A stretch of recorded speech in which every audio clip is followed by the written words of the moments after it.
नमस्कार। भारत के इतिहास में धर्म और आस्था का हमेशा से गहरा संबंध रहा है। यहाँ के हर कोने में मंदिर, मस्जिद, चर्च, गुरुद्वारे जैसी धार्मिक संरचनाएं भारतीय संस्कृति के धरोहर के रूप में खड़ी हैं। लेकिन हाल ही में उत्तर प्रदेश के मुस्लिम बहुल इलाकों में बंद पड़े मंदिरों की खोज और उनके जीर्णोद्वार की खबरें चर्चा का विषय बनी हैं। ये घटनाएं न केवल धार्मिक आस्था का प्रश्न उठाती हैं, बल्कि हमारे समाज के बदलते सामाजिक राजनीतिक परिवेश को भी उजागर करती हैं। बीते एक सप्ताह में उत्तर प्रदेश के अलग अलग शहरों में 4 ऐसे मंदिर खोजे गए हैं जो लंबे समय से बंद रहे हैं। इन मंदिरों में दशकों बाद पूजा अर्चना शुरू होने पर कई सवाल उठे हैं। इन घटनाओं ने विशेषकर अलीगढ़, संभल, मुजफ्फरनगर जैसे शहरों में तनाव और बहस को जन्म दे दिया है। हाल ही में अलीगढ़ में एक बंद मंदिर की खोज ने इसे और गंभीर बना दिया। स्थानीय पुलिस ने न केवल मंदिर की निगरानी शुरू कर दी, बल्कि वहां के कथित तौर पर गायब मूर्तियों की जांच का भी ऐलान किया है।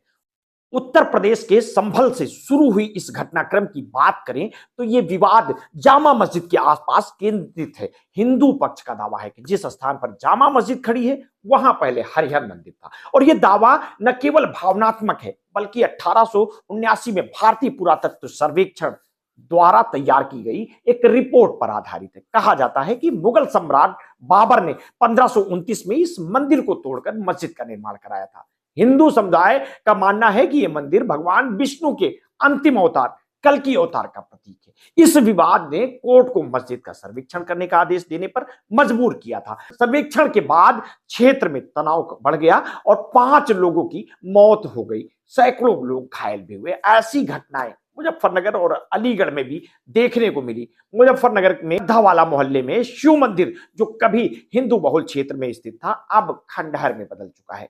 1992 के बाबरी मस्जिद विध्वंस और सांप्रदायिक दंगों के कारण स्थानीय हिंदू आबादी ने इस क्षेत्र को छोड़ दिया। मंदिर में स्थापित शिवलिंग और अन्य मूर्तियां भी तब अपने साथ ले जाई गई। अब ये मंदिर सिर्फ जीर्णोद्वार के इंतजार में खड़ा है।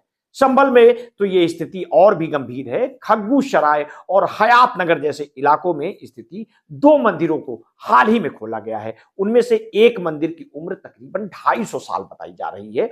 चंदौसी के मुस्लिम बहुल लक्ष्मणगंज क्षेत्र में भी एक 152 साल पुराना बांके बिहारी मंदिर अब खंडहर में तब्दील हो चुका है। ऐसे ही हालात अलीगढ़ में भी देखने को मिले हैं। यहाँ हिंदू समूहों ने एक बंद पड़े मंदिर को खोजा और पूजा अर्चना फिर से शुरू की है। यह घटना इतिहास और वर्तमान के बीच एक जटिल समीकरण को प्रस्तुत करती है। अलीगढ़, जिसे पहले कोइल के नाम से जाना जाता था, मुगल और मराठा काल में रणनीतिक और सांस्कृतिक रूप से अहम था। इस शहर की कई धार्मिक संरचनाएं विभिन्न युगों की कहानियां बयां करती है। मुजफ्फरनगर, जिसे कभी शरवट के नाम से जाना जाता था, शहंशाह के शासनकाल में अस्तित्व में आया। सैयद मुजफ्फर खान के नाम पर इसका नाम मुजफ्फरनगर रखा गया था। आज ये शहर भी धार्मिक विविधता और सामाजिक बदलाव की तस्वीर पेश करता है। इन घटनाओं ने सवाल उठाए हैं कि आखिर ये मंदिर इतने लंबे समय तक उपेक्षित क्यों रहे। ये भी सवाल है कि अब अचानक इन्हें फिर से क्यों खोला जा रहा है। क्या ये केवल धार्मिक आस्था का मामला है या इसके पीछे कुछ और कारण छिपे हैं। इन विवादों का एक प्रमुख कारण मुस्लिम बहुल इलाकों में हिंदू आबादी का धीरे धीरे कम होना भी शामिल है। संभल, मुजफ्फरनगर और अलीगढ़ जैसे शहर जो कभी हिंदू बहुल थे, अब मुस्लिम बहुल बन गए हैं। ये सामाजिक बदलाव केवल सांप्रदायिक घटनाओं तक सीमित नहीं है, बल्कि ऐतिहासिक और राजनीतिक प्रभावों का भी नतीजा है। इस घटनाक्रम ने धार्मिक संरचनाओं की देखरेख और संरक्षण पर गंभीर प्रश्न खड़े कर दिए हैं। ये समय की मांग है कि इन धार्मिक स्थलों को केवल धार्मिक पहचान के रूप में ना देखा जाए, बल्कि इन्हें भारत की सांस्कृतिक धरोहर के रूप में संरक्षित किया जाए।